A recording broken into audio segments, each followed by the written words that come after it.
हजरत अब्दुल्ला का निकाह सैयदा आमिना से हुआ।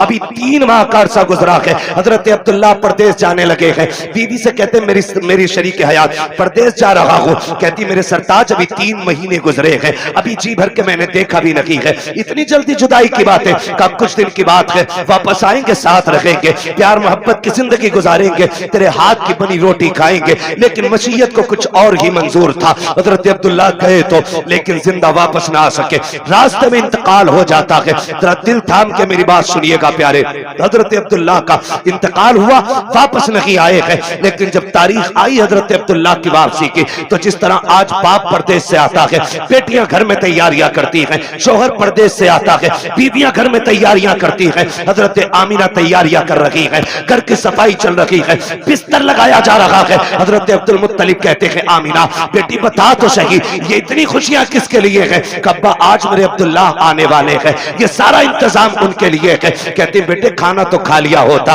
कब्बा जी अब्दुल्ला कह के गए थे साथ खाना खाएंगे। बेटी वो कब आएंगे? का जब आएंगे तभी खाया जाएगा। शाम हो गई, अब्दुल्ला नहीं आए हैं। कहती अब्बा जी पता तो कीजिए, मेरे अब्दुल्ला को आ जाना चाहिए था, लेकिन अब तक नहीं आए हैं। अब्दुल मुत्तलिब खाने काबा में गए, किसी ने आके कहा अब्दुल मुत्तलिब कहा जी आपके अब्दुल्ला वापस नहीं आएंगे। आपने इतना सुना बिजलियां गिर गई, ऐसा लग रहा था जैसे हजरतों की खुशियों का जल करके पूरा नशेमन खाक हो गया हो।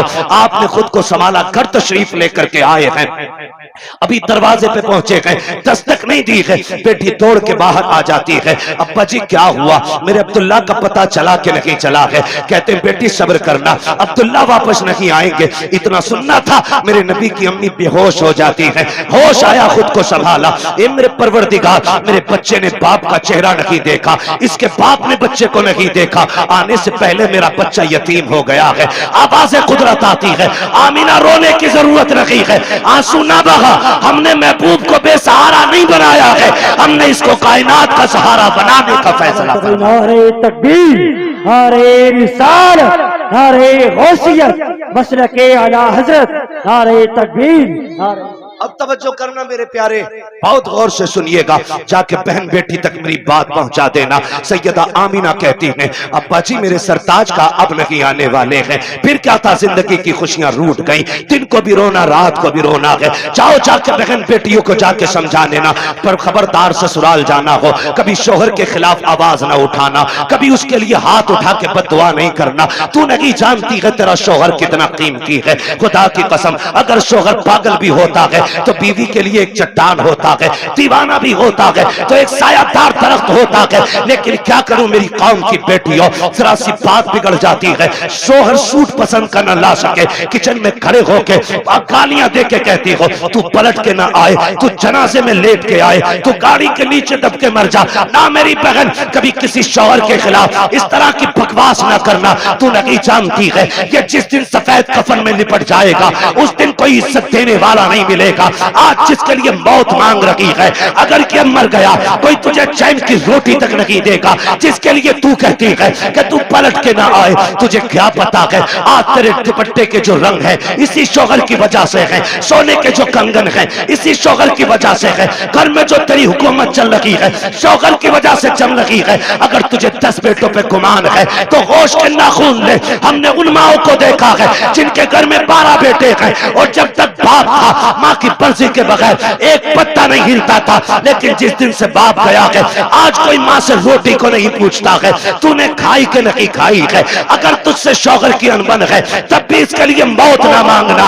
अल्लाह तौफीक दे और ये परदेश जाने लगे तू मुसल्ला बिछा दे, सजदे में सर रख, दुपट्टे की झोली बना और कह मेरे परवरदिगार मेरा सरताज बाहर गया है, मैंने बेसहारा नहीं भेजा है, तेरी रहमत का सहारा दे दिया है। ए मेरे परवरदिगार मेरे शौहर को सलामत रखना, सुहागन छोड़ के गया है सुहाग के जोड़े में मिलाना। रो के रब से कह खुदा की कसम तू रब को आवाज दे।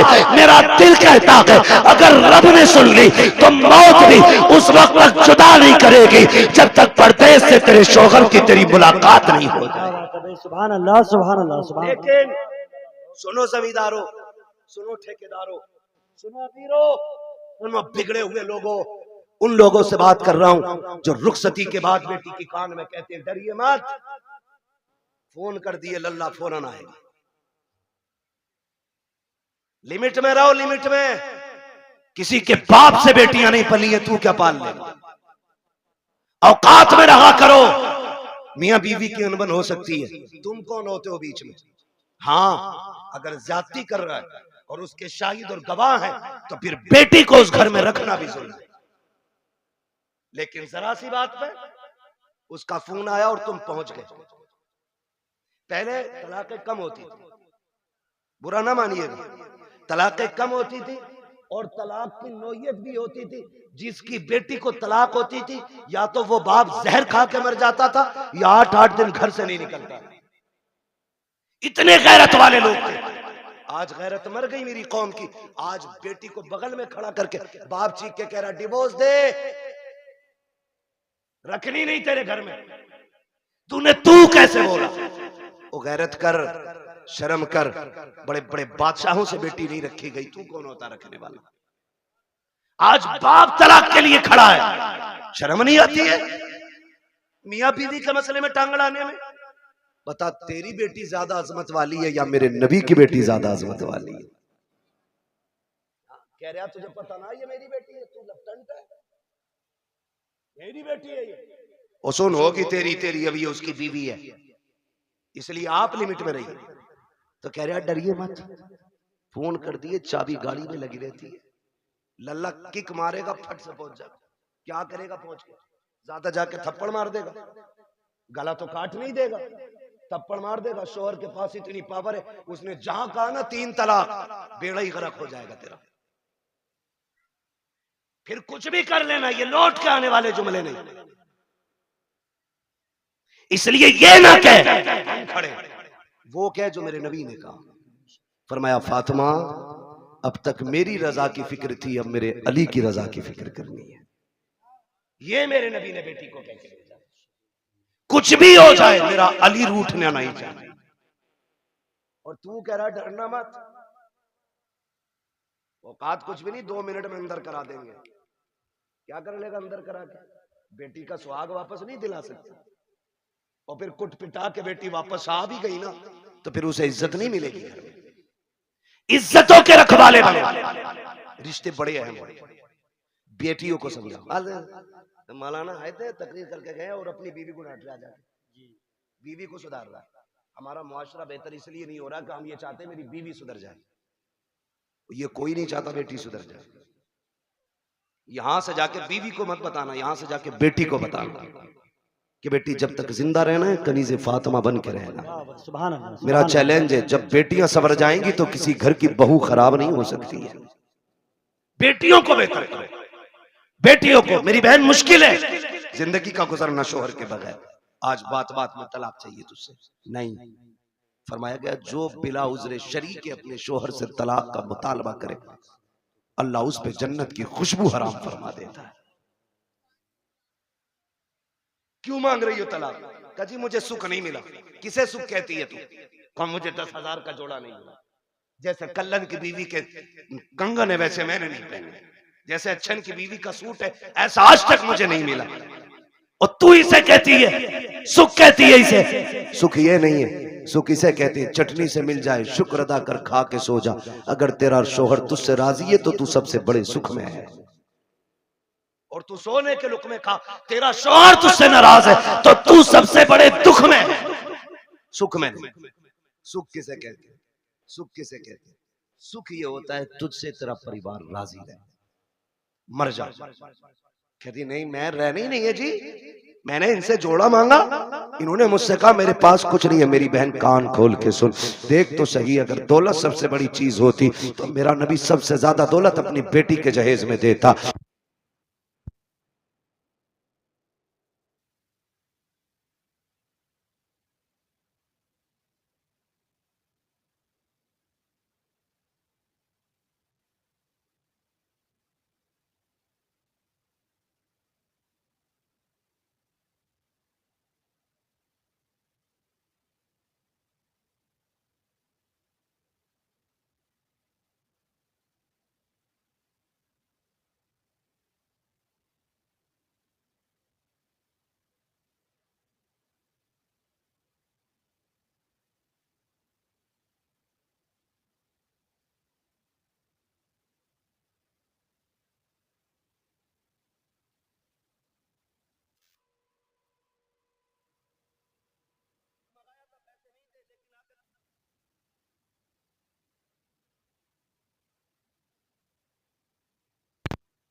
देखना आखिरत में हिसाब देना पड़ेगा।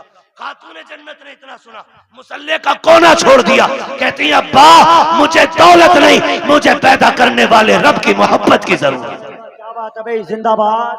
इसे सबसे बड़ी अमीरी कहते, इसे सबसे बड़ा सुख कहते। किसे कहते हैं? देवबंद मिल गया देख के दे दी, पैसे वाला था गाड़ी लाया था, यहाँ भी कुछ नहीं, आग लगे तेरे दामाद में। सीधी सी बात है। ओ भाई पैसे देख के दे दी।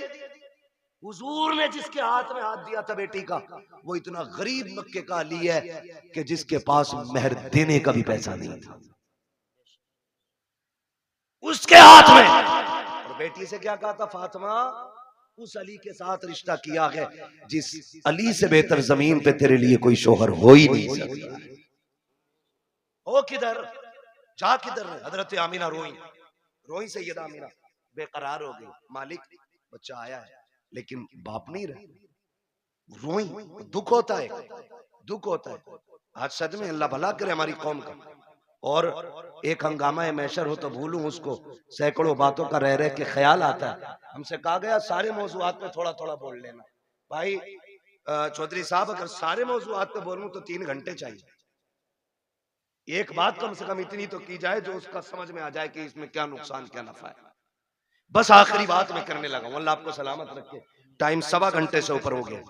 बहुत गौर से मेरी बात सुनिए। हुजूर माँ के शिकम में आए, मुश्किल जिंदगी होती है एक बेवा की, और वो जिंदगी तो बड़ी मुश्किल थी। इतनी मुश्किल जिंदगी थी कि उस दौर में बेवा को जीने का हक ही कोई नहीं था।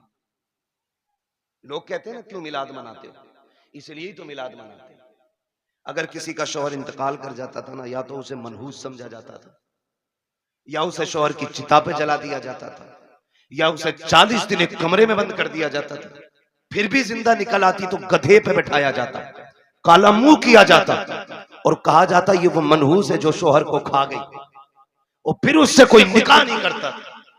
इतनी नफरत बेवा से थी, अगर कोई काम पे निकल रहा और सामने बेवा आ गई तो पीछे लौट जाता था कि इस मनहूस का चेहरा देख लिए। ये दौर और इतना मुश्किल जमाना, उस दौर में भी मक्के के अंदर सैयदा आमीना फरमाती बेवा होना बहुत मुश्किल काम था। और ऊपर से हमारे कबीले का दस्तूर ये था कि जब किसी का शौहर इंतकाल कर जाए तो खुशबू नहीं लगानी, इत्र नहीं लगानी, 1 साल तक सोग मनाना होता था। कहती मेरी जिंदगी बड़ी मुश्किल हो गई। कहती मेरा दिन को भी रोना रात को भी। एक दिन मैं सोई ना, रात को आंख रोते रोते लग गई। ख्वाब में एक बुजुर्ग तशरीफ लाई और उन्होंने कहा आमीना मुबारक हो तुझे। मैंने कहा आने वाले ये बता, मेरी तो रातें रो के गुजरती हैं, दिन रो के गुजरते हैं, मुबारक किस बात की देने आए हो? कहा मैं इस बात की मुबारकबाद देने आया हूँ क्योंकि तू नबियों के इमाम की माँ बनने वाली है। भाई वाह, सुभान अल्लाह, सुभान अल्लाह। ये मिलाद है मेरे नबी का, ये आदम कर रहा है क्योंकि तू नबियों के इमाम की माँ बनने वाली है। कहने लगी बाबा मैंने पहचाना नहीं आपको। तो मुझे नहीं जानती, मुझे आदम सफीउल्लाह कहा जाता है, मुझे आदम कहा जाता है। कहती जिस दिन पहले दिन आदम आए मुबारकबाद दी, मैं सुबह उठी ना मेरे माथे पे पसीना। कहती मैंने हर दिन की तरह यूं साफ किया। कहती बस साफ करना था, मेरे दुपट्टे से मुश्क की खुशबू आने लग जाती, मुश्क की खुशबू आ रही है। हैरत नहीं होती है? कह रहा नबी हमारी तरह है, आम इंसान की तरह नबी तशरीफ लाए हैं। सनीचर तू पैदा हो पूरे मोहल्ले में बदबू आए, तेरे अब्बा की शक्ल देख के पता चल जाए ये उस मनहूस का अब्बा है, और तू कह रहा हमारी तरह। देख मेरा नबी कैसा है। ये आला हजरत ने नहीं कहा है, मुहद्दिस देहलवी नहीं कह रहे हैं, ये नबी की अम्मी सैयदा आमीना फरमा रही हैं कि जब माथे पे मैंने पसीना साफ किया मेरे कपड़े से खुशबू, अब चूंकि बेवा को खुशबू नहीं लगानी थी मैं डर गई, मेरे दुपट्टे से खुशबू आई तो जमाना क्या कहेगा। मैं धोने के लिए दौड़ी, जब मैंने पानी डाला तो कहते दुपट्टे की खुशबू खत्म करनी थी। जो पानी दुपट्टे से निकल रहा था उस पानी से खुशबू थी, जिस जमीन पे लग रहा था उस जमीन पे खुशबू थी। मैंने धोना छोड़ दिया, दुपट्टा समेट के रख दिया। जैसे जैसे दिन गुजरते गए मुबारकबादियां मिलती रही, अंबिया आते रहे, मुबारकबादी देते रहे। कहते फिर वो दिन गुजरते गए। कहते जब कई महीने गुजर गए, एक दिन ऐसा हुआ कि खुशबू मेरे घर से निकली, आंगन में फैली, आंगन को पार किया, पड़ोस में गई, पड़ोस की हदों को तोड़ा, मोहल्ले में फैल गई। मैं खुशबू छुपा रही थी, लेकिन खुशबू आगे बढ़ती जा रही थी कि यहां तक के बातें होने लग गई। आमीना बड़ी अजीब खुशबू लगाती है। बात चलते चलते अब्दुल मुत्तलिब तक आ गई। अब्दुल मुत्तलिब घर आए। आमीना बेटी सुना है तू खुशबू लगाया करती है। कहा ना, मैंने कोई खुशबू नहीं लगाई है। कहा अगर खुशबू नहीं लगाई तो तेरे बदन से खुशबू के झोंके कैसे आते हैं? कहते हैं अब्बा जी सच ये है, मैं कोई इत्र नहीं लगाती हूँ। हकीकत ये है जब से आपके बेटे अब्दुल्ला की अमानत मेरे शिकम में आई है, मैं जिन गलियों से गुजरती हूँ वो गलियां उसकी खुशबू से महक जाया कर। वाह भाई वाह, क्या बात है। नारे तकबीर, नारे रिसालत। तवज्जो है ना सारे लोगों की? मैं मिलाद बयान बहुत तेजी में बयान कर रहा हूँ। कहती है कि मेरी बात नहीं है, ये उस बच्चे की बरकत है जो मेरे शिकम में आया है। मैं गलियों से गुजरूं तो गलियों से खुशबू आती है। मुस्कुराने लगे। बेटी और भी कोई बात? कहा अब्बा और भी ताज्जुब खेज बात है। कहा क्या? का एक दिन मैं सहन में टहल लगी थी, मैंने कंकर उठाया, मैंने कहा फेंक तो चुभ ना जाए। कहती जब मैंने हाथ लगाया, ये नबी नहीं, नबी की अम्मी कह रही। कौन? नबी की, बोले जरा कौन? नबी की अम्मी कह रही है, नबी नहीं कह रहे, नबी की अम्मी कह रही वो कंकर मैंने उठाया, मैं चाहूं कि फेंक दूं। कहती जब हाथ लगाया ना तो वो मोम की तरह पिघलने लग गया, मोम की तरह। कहती मेरे मुंह से जुमला निकला, या अल्लाह ये क्या मामला है? ये पत्थर पिघल रहा है, कंकर पिघल रहा है। कहती इतना कहा ना वो कंकर बोलने लगा। उसने कहा आमीना यार को तो आने दे, अभी तो छोटे छोटे पिघल रहे हैं, जब वो आ जाएंगे बड़े बड़े पत्थर पिघलने लग जाए। सुभान अल्लाह। वो कंकर मुझसे बोला। कहते मेरे साथ मेरे ससुर मुस्कुराने लग गए। आमीना और भी बात है ना? और भी कहा अब्बा? और बताऊं कहा क्या? एक दिन मैं सो रही थी, मुझे पसीना आया ना, अचानक मेरी कमर के पीछे से ठंडी हवा के झोंके आए। जब झोंके आए मैंने मुड़ के देखा, ये हवा किधर से आ रही? मौसम में तो हवा नहीं है। कहती जब मुड़ के देखा ना तो दो खूबसूरत परियां, दो खूबसूरत चांद जैसी चेहरे वाली शहजादियां मेरी कमर के पीछे पंखे से हवा कर रही। मैंने कहा कौन हो जी, इधर किधर से? उन्होंने कहा कि हम आपकी खिदमत के लिए आए। कहा तुम्हें मक्के में तो नहीं देखा? कहा देख भी नहीं सकती। कहा क्यों? कहा हम मक्के से नहीं, हम तो रब की जन्नत से आए हुए हैं। जन्नत से? कहा हाँ। कहा क्यों? का तेरे माथे पे पसीना आया, रब ने हुक्म दे दिया मेरे महबूब की माँ की जाके ठंडी हवाओं के झोंके पेश किए जाए। अल्लाह अकबर। नबी की अम्मी कहती है भाई ये भी हुआ? कहा और कुछ? कहा हाँ और भी है। कहा क्या? जो है सुन लेंगे जरा, पांच जितने सुनना चाहते हैं जरा कहते हैं या रसूल अल्लाह। माशाअल्लाह, अब तो सबके हाथ उठ गए। या रसूल अल्लाह, जिन्होंने हाथ उठाए आपको आपकी शहजादी का वास्ता उस वक्त तक मौत ना आए जब तक हुजूर के शहर की हाजिरी नसीब ना हो जाए। अल्लाह सबको सलामत रखे। कहती बेटी और भी कुछ? हाँ अब्बा और भी कुछ। सुने देखो वो फजीता खोर भी याद रखना, नबी हमारी तरह, और मेरे नबी की शान भी सुनना। मिलाद वालों मुबारकबाद के लायक हो, हुजूर की मिलाद कर रहे हो, मुबारकबाद के लायक हो। कहती है अब्बा जी रात को ना होता यह है कि कभी कभी आप चले जाते हैं ना, पानी खत्म हो जाता है घर में। क्या हो जाता है? पानी खत्म हो जाता है। सुन रहे हैं ना मेरे भाई? अब वक्त ज्यादा तो नहीं हुआ मेरा, अभी है मेरे पास वक्त, अभी टाइम है। अल्लाह सबका टाइम बढ़ा दे। बड़ी हल्के से आमीन कह रहे, दिल भरा रखा है ना बढ़ा दे। तो जो है ना सारे लोगों को।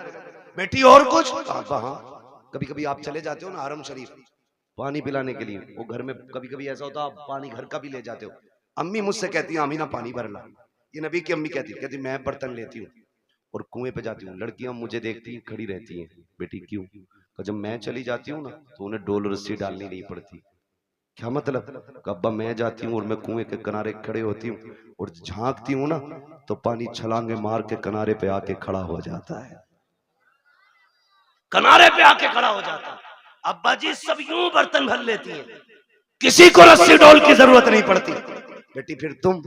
अब्बा सबसे बाद में मेरी बारी आती, फिर मैं पानी भरती हूँ और जब मुड़ के चलती हूँ फिर पानी नीचे जाता है। अब्बा बोलता है पानी जब नीचे जाता है, पानी बोलता है। हाँ अब्बा पानी नहीं। जब मैं वापस आती हूँ सारी बच्चियां लड़कियां आती हैं, मैं पीछे रह जाती हूँ। तो जब मैं चलती हूँ ना तो जो बड़े दरख्त हैं वो भी सजदे में गिर जाते हैं, जो छोटे पौधे वो भी गिर जाते हैं। अब्बा पत्थर भी बोलते, कंकर भी बोलते। बेटी क्या बोलते? कि अब्बा जी वो बोलते मैं सुनती हूँ। तो अब्दुल मुत्तलिब कहते हैं बेटी तुम उनकी आवाज सुनती हो? कहा हाँ। उनकी बोली समझ लेती हो? कहा जी अब्बा समझ भी लेती हो।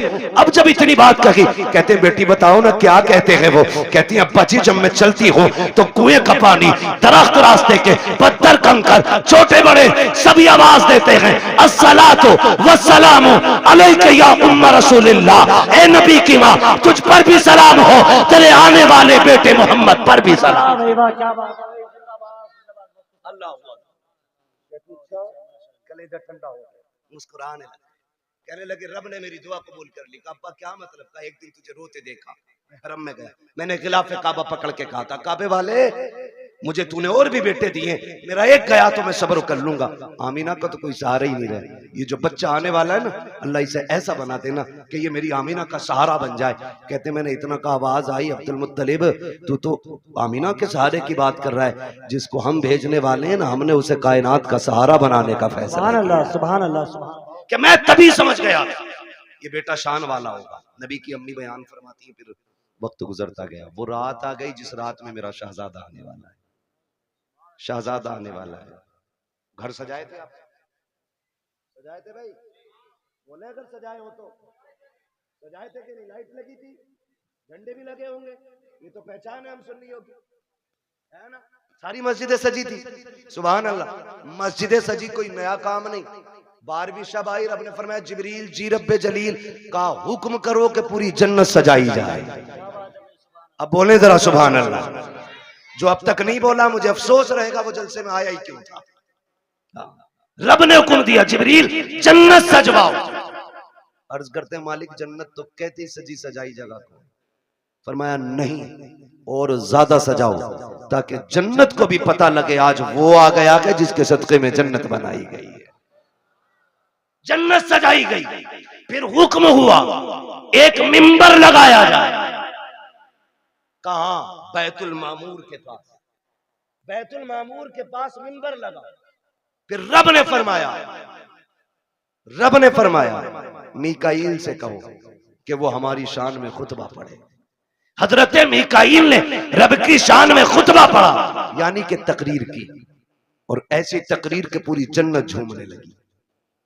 जब तकरीर मुकम्मल हो गई, रब हुक्म क्या है? रब ने फरमाया जिब्रील जी रब्बे जलील कि जिब्राइल, मीकाईल, इसराफील, इजराइल चारों आ जाओ। चारों आगे। मालिक अब का अपने ताबे फरिश्ते 1-1 लाख फरिश्ता लेके आमीना की चौखट पे चले जाओ। अभी नहीं बोलोगे तो कब बोलोगे यार? आमीना की चौखट पे। मालिक करना क्या है? का पता नहीं, महबूब आने वाला है, मुबारकबाद ही पेश करनी है। अब बहुत गौर से सुनना। इधर सैयदा आमीना कहती है मैं घर में लेटी थी, आज मुझे अब्दुल्ला के ना होने का बड़ा गम था। मैं सोच रही थी काश अब्दुल्ला होते ना तो आज मेरे घर में अंधेरा नहीं होता। बच्चे की विलादत का वक्त है, 4 औरतें मक्के की भी मेरे पास होती, आज मैं तन्हा ना होती। कहती शोहर की जुदाई का गम ये रुलाने लगा। कहते भी आंसू आंख से निकल के रुखसार तक आया था कि अचानक मेरे घर की दीवारें फटने लग गई। फदखला सलासुन निस्वा, 3 औरतें घर के अंदर दाखिल हुई। उनके कद खजूरों के बराबर थे, चेहरे चांद से ज्यादा रोशन थे। कहते मेरे चारों तरफ आके बैठ गई। 4 थी, एक रिवायत में 3 भी है 4 भी है। कहती 4 औरतों को मैंने देखा, आके बेटी मैंने कहा कौन हो?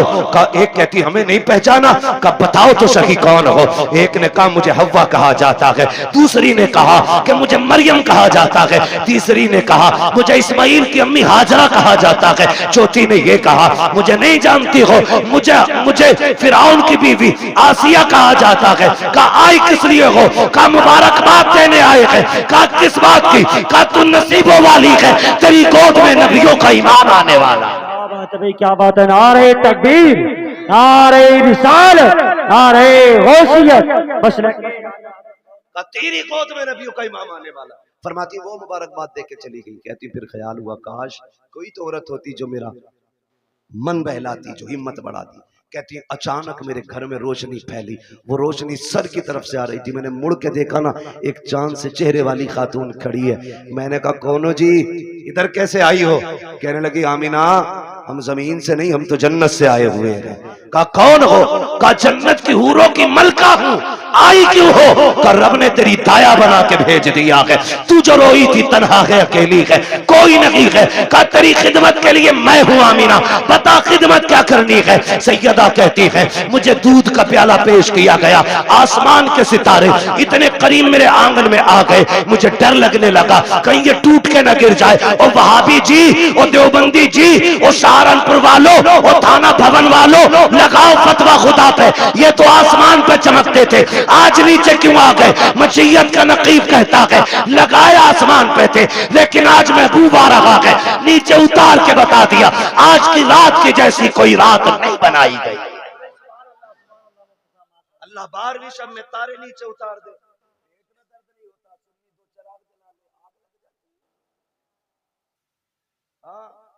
तवज्जो है ना सारे लोगों? कहती सितारे नीचे आगे, मैं डर गई। कहती फिर मेरे घर में परिंदे आए, इतने खूबसूरत, कहती कुछ परिंदे हरे रंग के थे, सुर्ख चोंचे थी, कुछ ऐसे थे रंग फरिश्तों के, उनके परिंदों के सुर्ख थे, चोंचे हरी थी, उनकी चोंचों में मोती थे, मोती थे, मोती। कहते मेरे बिस्तर पे डाले, मेरे आंगन में डाले, मेरा घर नूरून अला नूर हो गया। इधर इधर की तैयारी, उधर देखो जिब्रील को हुक्म दिया लेके चले जाओ एक एक लाख फरिश्ता। आ रहे हैं, कह रहे मालिक इजाजत मिली, आने लगे। तो सुनो, जिब्राइल, मीकाईल, इसराफील, ये आगे, इजराइल रुक गए। तुम नहीं गए? मालिक थोड़ी सी क्लियर करनी है एक बात। कहो क्या बात है? कहा मालिक ड्यूटी बड़ी सख्त है, मुझे तूने मलकुल मौत बनाया, और ड्यूटी इतनी है कि मेरी ड्यूटी इतनी सख्त है कि मौत ना 1 मिनट पहले आ सकती ना बाद में आ सकती। मैं चला गया, मेरी ड्यूटी का क्या बनेगा? आज भी मुझे कितने बच्चों को माओ की गोद से लेना, कितनी औरतों को बेवा बनाना, कितने बच्चों को यतीम करना, कितने घरों का सहारा मुझे उजाड़ना। मालिक बताना मैं गया, ड्यूटी का क्या बनेगा? रब ने फरमाया मलकुल मौत जानते हो कि नहीं? कहा क्या रब जलील बताना। रब ने फरमाया सुनो, जब तुम किसी माँ का लाल लाते हो तो माँ तड़पा करती है, किसी बच्चे से बाप लेके आते हो तो बच्चे दीवारों से लग के रोते हैं, किसी घर का सहारा लेते हो तो बेटियां तड़पती हैं, किसी औरत का सुहाग लेके आते हो औरतें रोया करती हैं। सुन जानते हो मलकुल मौत आज हमारा महबूब आने वाला है, और हम नहीं चाहते हैं किसी के घर से रोने की आवाज आ जाए, इसलिए जाओ, आज हमने मरने वालों को जिंदगी बख्श दी है, और हमने तुमने महबूब की खुशी में तुम्हारी भी छुट्टी कर डाली। आज मरने वालों को भी जिंदगी की खैरात मिली। और मुहद्दिसीन फरमाते जिस दिन हुजूर आए उस साल में जितने भी बच्चे पैदा हुए, रब ने सारी माओं को बेटे ही अता किए थे। महबूब की खुशी ने रब ने पूरी कायनात में बेटे बांट दिए। मौलवी बिरयानी बांट दे तो कहता है शेरा, अल्लाह ने तो बेटे ही बांट दिए। पूरी कायनात को बेटों का तोहफा दिया रब ने। कितने दिन तक? 1 साल तक बेटे ही मिलते रहे सबको। तवज्जो है सारे लोगों की? बात खत्म करने लगा हूं बस।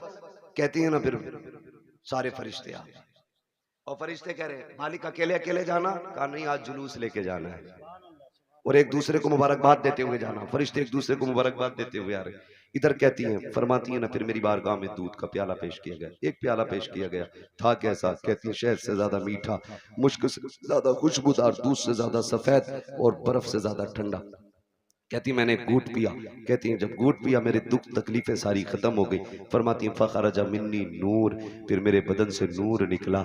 हैरत की बात है ना, नबी की अम्मी तो कहती है मेरे बदन से नूर आया है, वहाबी कहता नबी हमारी तरह है। आला हजरत ने क्या गलत कहा? तेरी नस्ल पाक में है, बच्चा बच्चा नूर का, तू है ऐने नूर तेरा सब कराना नूर का। कहती फिर नूर निकला।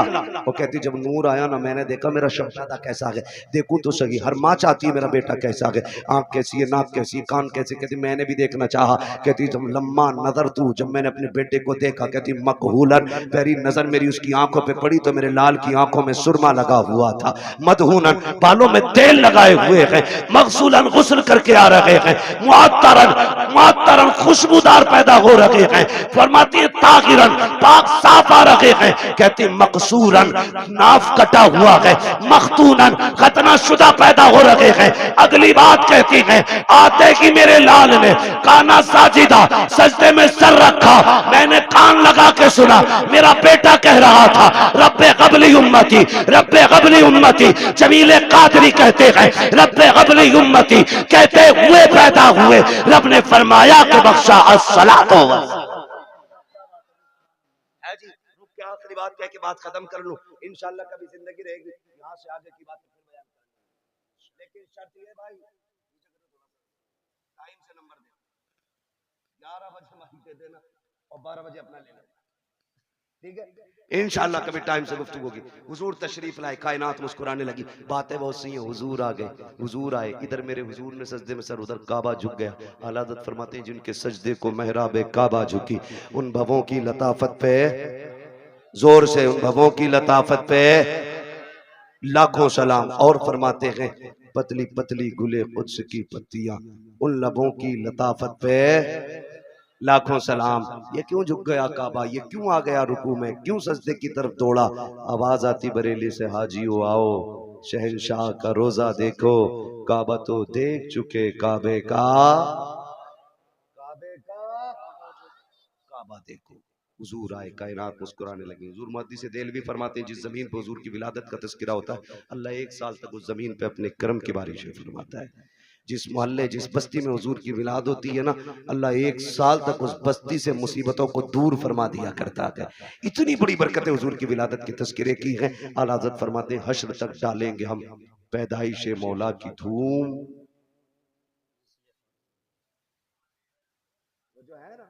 हश्र तक डालेंगे हम पैदाइश मौला की धूम, मिसले फारस नजद के किले, किले गिराते जाएंगे। हुजूर की विलादत का महीना है। एक बात याद रखिएगा, इस बार गुजर गई है, आखिरी बात आपसे कह रहा हूँ, अल्लाह तौफीक दे अगली बार घर सजाए ना तो सिर्फ अपना नहीं सबका सजना चाहिए। यही मिलाद वाले का पैगाम है, सबका घर सजना चाहिए। तूने 5000 की लाइटिंग की है ना तो 2000 की उतार के गरीब भाई की चौखट पे डाल दे। क्या यार, हुजूर सिर्फ मेरे नहीं तेरे भी तो है ना, तेरे भी आंगन में हुजूर की आमद की खुशी लगनी चाहिए। और ऐसा नहीं कि रुक जा, तेरे से अच्छा करके सजाऊंगा, वो सारी लड़ी और टिमटिमा रहा हूं, इसमें सवाब नहीं गुनाह मिलेगा। किसी का दिल तोड़ के मिलाद नहीं मनाना है, दिल जोड़ने के लिए मिलाद मनाना है। करेंगे इंशाल्लाह ऐसा ही, सारे वादा करें इंशाल्लाह। और हुजूर की विलादत का दिन आए ना, मीठा तकसीम करो, लंगर करो, खिलाओ, जात मत देखो, बिरादरी मत देखो, खिलाओ, ताकि दुनिया गैर मुस्लिम भी खा के जाए ना उससे कि यार खा ले आज, ना पूछ, ताकि उसे पता चले जब उनका मिलाद आता है ना तो सबका पेट भराया जाता है। करेंगे ना इंशाल्लाह, लेकिन ये तभी करेंगे जब अपनों को कोर्ट कचहरी और केस से फुर्सत मिलेगी, है ना? ये झगड़े भगड़ों से निकलो, तुम्हें कूटने के लिए और लोग काफी, आपस में क्यों मरे जा रहे? वक्त होता मैं इस टॉपिक पे भी बात करता, बस इतना समझ लो डॉक्टर इकबाल का वो शेर, न समझोगे तो मिट जाओगे हिंदी मुसलमानों, तुम्हारी दास्तां तक भी ना होगी दास्तां। ठीक है जी, अपनी तालीम भी मजबूत कीजिए और अपनी क़यादत भी मजबूत कीजिए। आपकी तालीम भी कच्ची है, आपकी क़यादत भी कच्ची है, आप दोनों चीजों पे मजबूती से कोशिश करें। इल्म की जिम्मेदारी हमारे उलमा ले रखे हैं और क़यादत की जिम्मेदारी ये जिम्मेदार लोग जाने कैसे करेंगे। बहरहाल हमारी क़यादत भी मजबूत होनी चाहिए और हमारा हर एंगल से मुस्लिम कौम का एक एक बंदा मजबूत होना चाहिए। हमें चोरी करने की जरूरत नहीं है, हमारे नबी ने हमें उतना दे दिया। डॉक्टर इकबाल ने कहा था तेरे दामन में है किस लालो जवाहर की कमी, तू किसी और के दामन की तरफ क्यों देखे।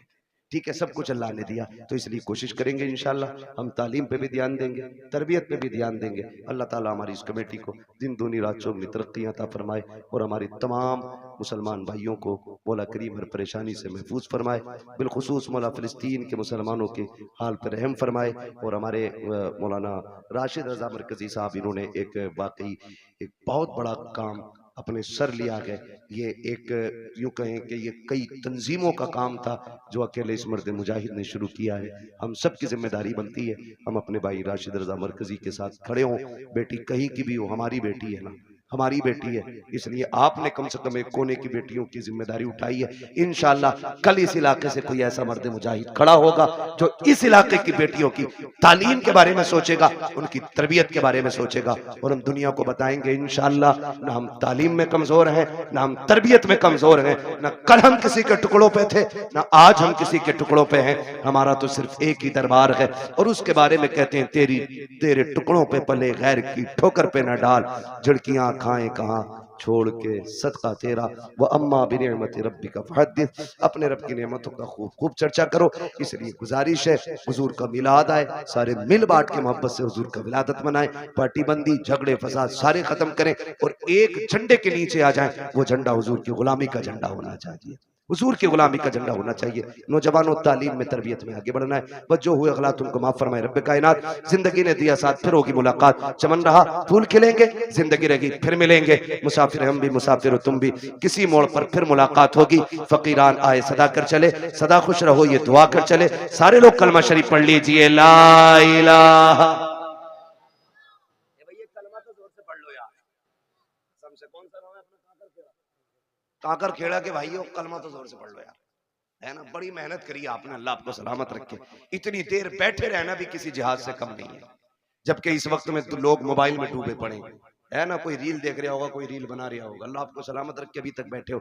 कलमा जोर से पढ़ लें जरा, पढ़े जोर से, ला इलाहा इल्लल्लाहु मुहम्मदुर रसूलुल्लाह अस्तगफिरुल्लाह रब्बी मिन कुल्ली ज़ंबि व अतूबु इलैहि व मा अलैना इल्लल बलाग। अस्सलामु अलैकुम व रहमतुल्लाहि व बरकातुहू। माशाअल्लाह, सुभान अल्लाह, बहुत ही अच्छा खिताब हज़रत अल्लामा मुफ्ती